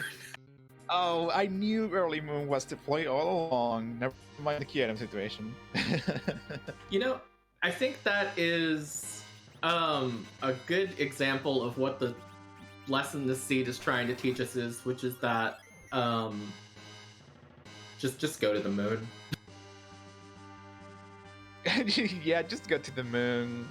Get some taking out some like independently of whether or not these checks have the Kyrios you need. That's both really good experience for not a lot of work, and also knocking out Kyrios checks at the same time. So if you're gonna do the moon anyways, it can speed up the seed. Did we just get through this entire moon and all we have to show for it are Sand Ruby and Legend Sword? Yes. I mean, a Protect Ring is pretty nice. But I don't think BlueCatLoach really cares right now. So it's Mom Bomb at Cave Bahamut or Sod, and I think BlueCatLoach is here. I mean, you're here already. Oh my god, it's gonna be Sod, isn't it? Oh my god. What's interesting to me too is that we know that I believe it was passed from Baron Basement. The question is, when does BlueCatLoach go back there? If he doesn't go back there and goes to Zot first, or passes Rat Tail, okay, never mind. I was trying to remember where we got that pass from. Thank you, chat, for reminding me. Okay, so that's good for BlueCatLoach. This moon is like an American road trip down one of those old-timey roads that people talk about that haven't been relevant in like 40 years. And it's like you can go and see the world's biggest yarn ball, but do you really want to? You know, Nth, like, I think that's very funny, even if I struggle to picture that in my head, because I'm from Europe. But still, I really appreciate it. It's still one of those like Route 666 situations that I've seen in horror movies so much. I'm sorry for putting you in this spot. Oh no, it's fine. It's one of those things where like, yeah, I kind of do want to go see the world's biggest yarn ball, and it's fun to go see all that stuff. But at the same time, wouldn't you rather go somewhere else on vacation if you had the option? I mean, yarn ball's pretty sweet. Let's be real here. I'm not saying this to make fun of the world's biggest yarn ball or say it's not a valid location to go on your vacation, but... Okay. I see what you mean. It's not the biggest yarn ball's fault. It's just that the biggest yarn ball is in a really barren location where there's nothing else except the biggest yarn ball in the entire world, which is sweet. But it's not enough. Exactly. It's like, if you're a child, do you want to go to a theme park or do you want to see that yarn ball? And there's a pan. There it is. Zod is not required. BlueCatLoach has found it. It was here all along. Oh my god. I'm sure BlueCatLoach has to be like so mad right now. Like, oh no. I BlueCatLoach and I feel behind. I think you feel behind, and I think in this case you are behind because BlueCatLoach needs to make the exact play of go to Ogopogo. Everything he does between now and Ogopogo is a waste of time. It's a time loss, yeah. If BlueCatLoach doesn't exchange Japan and go down to check Ogopogo, even doing that it's gonna take more time because he has to go underground, go to the overworld, and then go underground again. While Kyrios is just gonna go straight underground and then go to the overworld and use the pass. So it's tricky for BlueCatLoach. Definitely, and it's kind of one of those things where the only real out there is if you decide to take a risky play and say, all right, I don't want to go back to the underground ever. Yeah. I'm going to just bonk Yong and then go up and deal with that Ogopogo and then head back to the overworld and accept that it might have been a waste of time, which I just don't see him doing, but it is possible. Mm-hmm. Like from a statistical point of view, going up Tower of Zod for one key item, which is the hook, feels like a weak play for just like a number standpoint. So I wonder if BlueCatLoach is thinking about that Ogopogo or if he wants to gamble with any of the other checks. Flying past the tower, not going to go and check it at this point in time. Sort of going back to what you're saying here, I think it's kind of one of those things where every option is pretty equal in likelihood. Baron Castle Basement is a little bit lower in likelihood because it's a K summon check and weighted less highly than the K main checks of Sheila 2, Tower of Zot, and the Keyless Tower at this point in time. But the opportunity cost of that is pretty good. Like, you can do Zot and then go down into the basement because Zot drops you off there and then go to Tower, and it routes out really well. The only saving grace is we do have a pink tail there that we can't turn in. But we will have an Adamant armor for Zeromus. Yeah, but with the levels you have, an Adamant armor isn't gonna make much of a difference. Your nukes are gonna be already key for close to bot lines,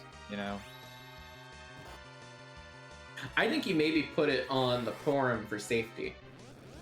just keep it a little bit safer, keep her going a little bit faster. She'll probably throw out a few whites in the fight, but that will also make sure that she can get those Cure 4s out. BlueCatLoach is going for the tower. He has made the right call here. Oh, we have a race, folks! We have a race! This ain't over yet, Snake. This is a very, very spicy play on the whole.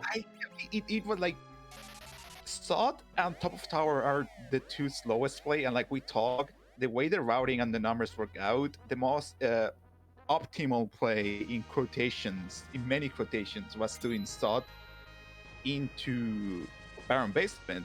But BlueCatLoach is like, okay, I've been putting this off for too long. Like maybe BlueCatLoach is thinking like Top of Tower was always available, while Sod and Baron Key were like late in the seed.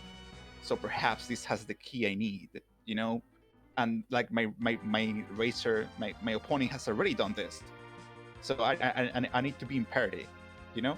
I will be thinking that if I go this route. Definitely. This is such a close race at this point in time. It is going to come down to that Zeromus fight. I do think Kyrios is going to get in there a little bit faster at this point in time because there is still a lot of things there. But this Zeromus fight is not guaranteed. All that extra XP helps, but not massively. I'm like, sure, that Ogopogo is gonna get melted, sure, but you just have to heal from the places. And like point is, it's not that as fast. Oh dang! This is so exciting.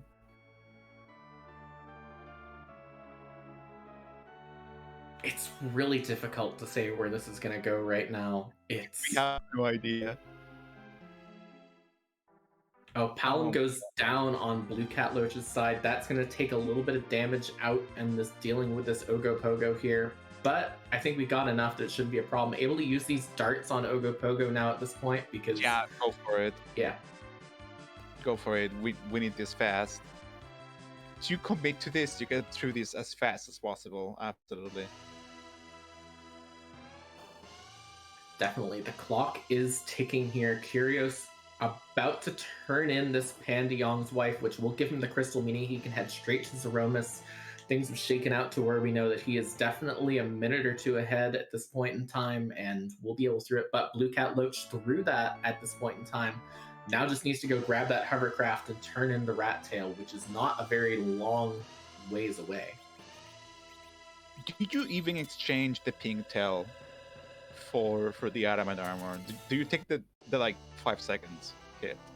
Do you even do that at this like high level of play even? I think it won't make a difference if you don't. I think that there's a possibility that you do anyways if you're BCL and you're already there. Kyrios is not going anywhere near that adamant armor at any point. So Kyrios has the advantage for sure, but I guess like it comes down to the Zeromus fight. It really does.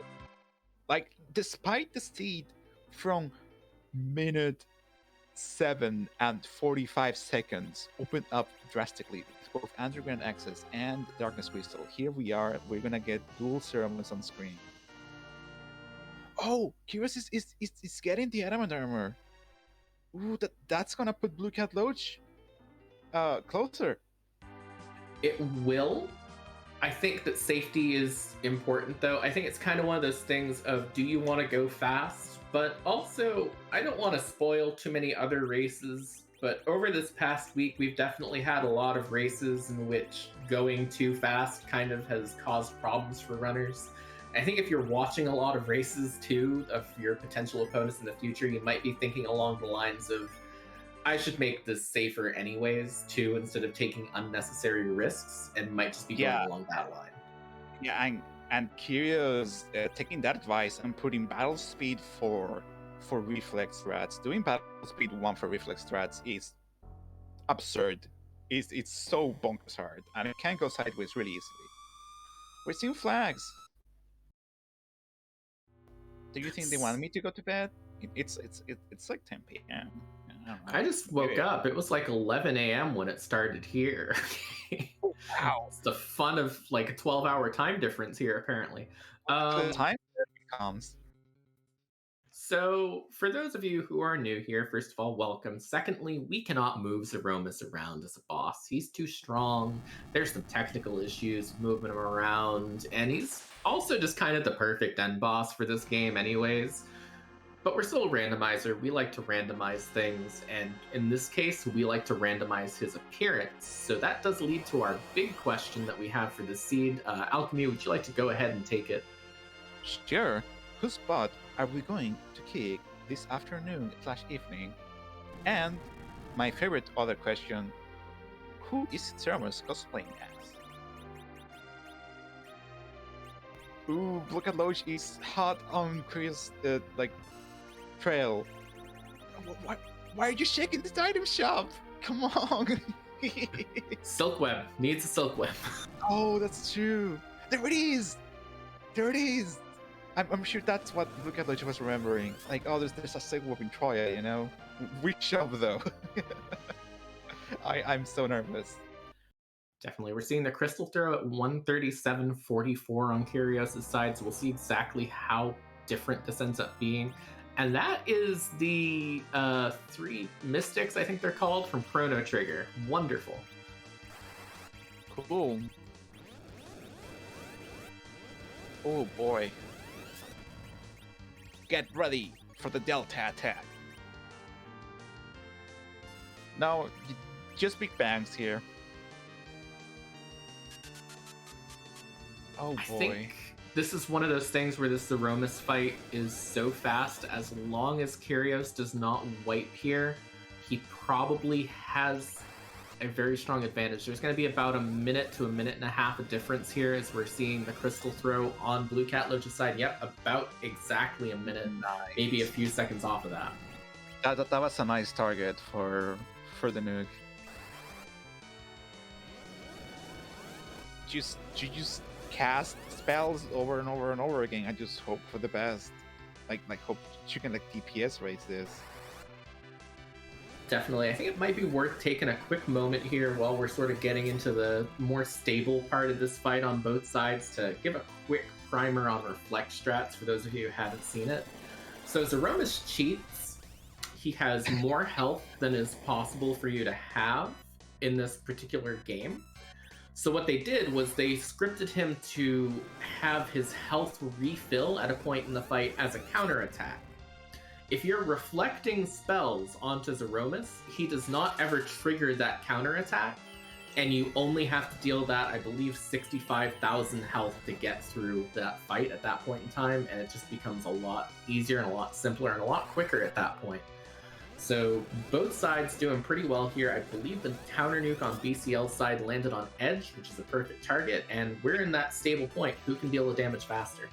Also, Morpheus in chat pointing out that BlueCatLoach doesn't have veils, which means that if BlueCatLoach wants to rely on reflect strats, he has to cast Wall, which has a shorter duration than Starvel. I think it's like 30 ticks of the ATB. Definitely, and it's just one of those real small advantages here. Also going to throw up a Cure 3 on Edge for safety. We might not need that safety as Kyrios is through the fight with a time of 1:40.28. Kyrios moving to the round of 8. GG's Kyrios. And like this race was absolutely amazing. Definitely, I mean, it was really down to the wire, down to the last moment. We'll see if Kyrios wants to hop in for an interview, but really, on the whole, excellent play. BlueCatLoach looking pretty stable through this fight as well. I think he's going to have it pretty quickly here, but not too far behind him. Both of these players have like killed this seed. Like they have done an amazing job at defeating Zeromus. No issues. And that's like a lot of preparation and knowledge. I believe we are joined by Kyrios. Hello there. Hello. So, how about that minute 7:45 seconds Darkness Crystal? Yeah, it's weird. I didn't really want to do another D machine after last night. I think in retrospect it might have been the play, but at least here the key items were coming a little more fast and furious, and the sirens were there early too, so there was a good alternative.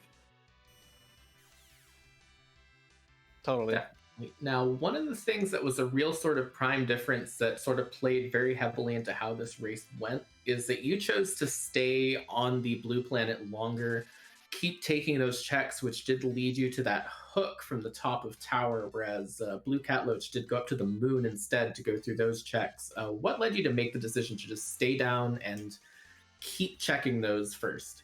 Yeah, I mean, once I had finally gotten to the 10 key items and nuke, no individual check was going to take that long, especially because they were like, you had Luca Cave where I could save and reset out if I had to.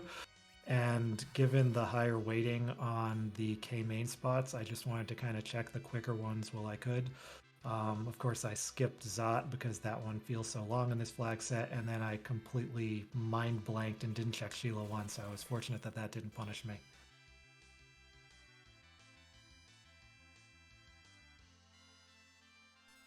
Definitely. Another sort of prime difference that you had is that you did end up keeping that Tela longer than BlueCatLoach did. Obviously, you carried him into that final fight, whereas BCL ended up trading him out for that Palom later on down the line. What sort of led you to that decision for your party composition as well?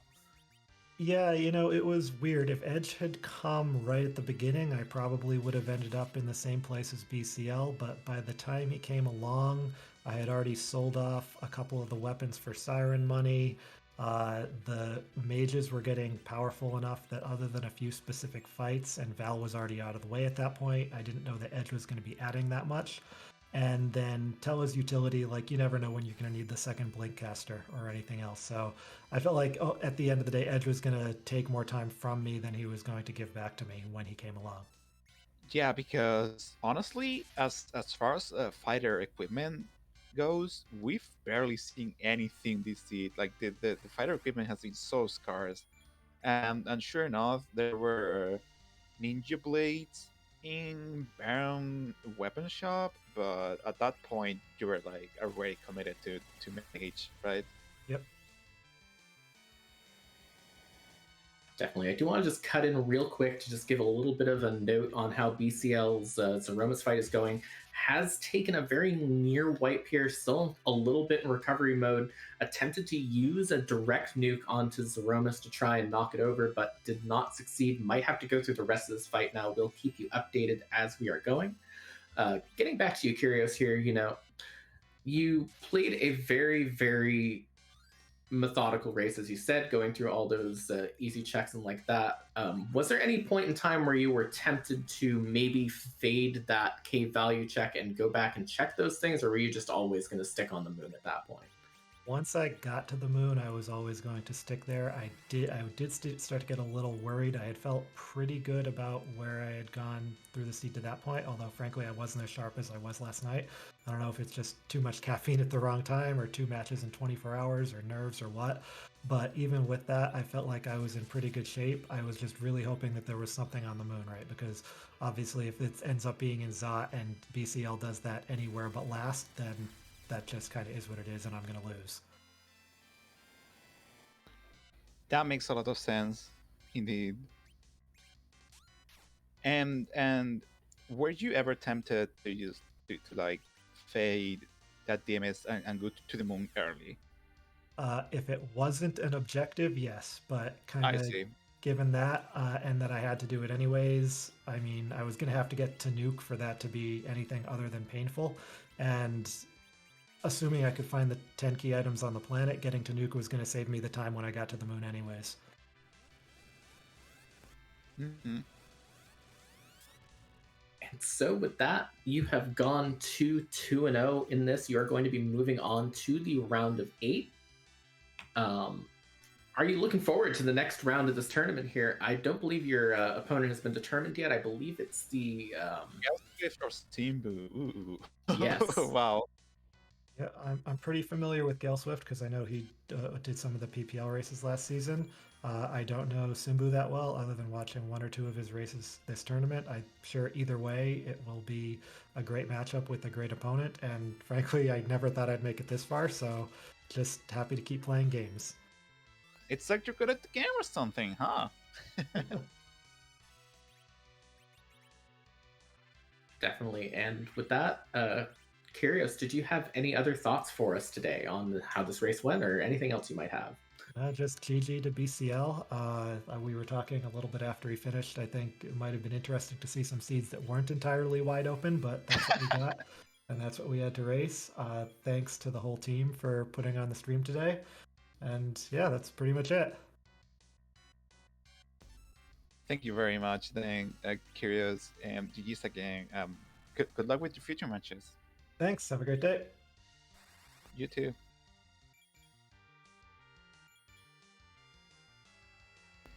I believe BlueCatLoach might be finishing up pretty soon. I think so. You know, this match went a little bit sideways on that Zeromus fight. Unfortunately, did have that. Even had a situation where he had a nuke queued up onto Edge, and Edge's HP ran out from that constant sap effect too. So it's been going a little bit, unfortunately, for him. I do want to say, you know, this time difference from this Zeromus fight may make it look like this race wasn't as close as it was, but it was definitely down to like a minute or less for basically the entire seed.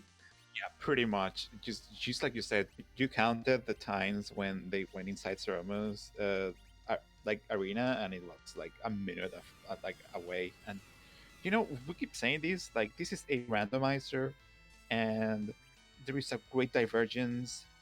But even then, these folks keep getting finishes at a minute or under. That's just how good they are at this game.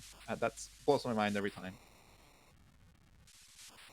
That was a terrifying finish for BlueCatLoach there. Had Porum's MP run out into combo platter on rocks into Rydia, casting a direct nuke and taking Zeromus out at 700 HP, the only remaining standing party member. I believe that BlueCatLoach will be joining us for an interview here shortly, and I think that noise means that he has, first of all, GG's on the race today. Thank you. Sorry for that nail biter at the end. I just, I'm curious time for his interview there. Thank you very much for being so accommodating. So, I gotta ask you the same question I asked Kyrios. How about that minute 7:45 Darkness Crystal? I didn't go underground right away, so it didn't show up quite as early for me. But I was just saying like, oh, again, huh? Yeah, yeah. Kyrios mentioned. One thing that did end up being a real big difference in the two of you is that you went to that moon really, really early, comparatively speaking. What led you to dive the moon when you did? I was just fill out my party and kind of sort of an information run. I'm like, okay, I mean, this could happen all over again. I kind of need to know what's going on with this seed and whether or not D Machine is a viable play and whatnot.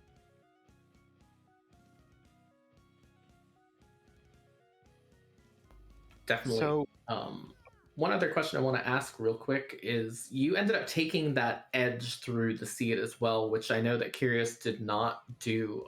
What led you to your sort of party composition decision there? I didn't know if I was going to find sirens in the shop, and I knew 10 key items was coming up real soon. I knew there was a Palom in that package. So I think I knew that there was a Palom in the package at that point. So I knew and I had that curse ring. So I know, you know what, 15 in a dream is pretty viable right now. And if I don't find sirens for sale, keeping Edge around, I mean, I didn't have any real weapons for him, but I mean, he's still got some utility to him. So that this seed was so light with fighter equipment. We saw you ditch that cane, and in chat, like folks were wondering, like, oh, like is is he gonna drop that Tela, or is he gonna drop that Edge? Because Edge had like no equipment. Yeah, like I said, I wanted Edge for the utility, and every now and then, Moon will kind of just throw ninja swords at you left, right, and center. Not this time around, though. But I think that Ogre Axe I found in Value Cave definitely came in clutch. Yeah, absolutely. Definitely. So, unfortunately, with this does mean the end of your run in the tournament. A very, very good showing, making it to the round of 16 against a very, very talented field here. What are your thoughts on how the tournament went for you overall? Overall, I don't feel too bad. I mean, round of 16 last time, round of 16 again. So I didn't move forward, but I didn't move back. So I'm definitely happy about that. It's been a real good time overall. Like obviously you want to win, but I still had a good time getting here. And yeah, I mean, I'm also a big fan of underdog stories. And I think for that tournament now going forward, that's definitely Kyrios. And so can't wait to see him going on forward. Yeah, I'm also gonna be like heavily rooting for Kyrios. I love to see folks that like we have the big rock stars here in the community that play the game a lot and are very well known, and then there's like Kyrios here making it to quarterfinals, and I'm just like it's gonna be great. Like every tournament something like this happens, and I'm just happy for it every single time. Yeah, I mean, it's fun to play this game, but it's also a lot of fun to watch. So I mean, still plenty of good matches to watch. It was such an incredible match. Like the divergence and then the convergence. It was wonderful. Thank you very much. Big thank you to all the restreamers, the comms, the trackers, the other racers, the audience, the admins. It's just been such a wonderful time. Definitely. And thank you to you as well. It's been great seeing you in this tournament, and we look forward to seeing you around and possibly, other races in the future in the off season and hopefully in the next tournament as well. Yeah, I'm probably going to take a little break from Free Enterprise for a while, but for sure, I think might just see me in ZZ5. Exciting. Well, we'll definitely be rooting for you then too. Again, GG's, and thank you so much for today. Thank you very much. And I believe that's gonna do it for us today. Thank you very much, everyone, for watching. We have some more matches today. Don't just keep an eye out on this channel and our partner channel RPG Limit Break, because we have big names, X Pancras versus Dusty Grave over an RPG Limit Break at 8 p.m. You don't want to miss that out, folks. Definitely. And then at 9 tonight, we also have Possum Morpheus versus Infinius Match 2 here on Free Enterprise. And then at 10 p.m. Eastern over on Free Enterprise 2, Match 2 of Gale Swift versus Simbu. And the winner of that particular best of 3 will be facing Kyrios in the round of 8. So if you enjoyed today and you want to see who he's going to be up against in the future, make sure you catch that one as well. Indeed, if Gelswitch wins, that's gonna be it, and it's gonna be facing off against Kyrios. But if Simbu wins, that's gonna be another match. So plenty of Free Enterprise fun for today, folks. See, if you're interested, just keep an eye out and follow those channels so you don't miss them. Definitely. And that is going to be it for us today. We are going to be just signing off here. So again, thank you to everyone for watching. And thank you again to the behind the scenes part of the Restream team, Dishmu on the Restream, Klopfer on the tracking, as well as both of our runners. And also thank you, Alchemy, for joining me on commentary today. It's been an absolute delight. Same here. You're always so fun on comms, and thanks a lot. All right. Again, thank you all and have a nice afternoon. We'll see you in the next one. Take care.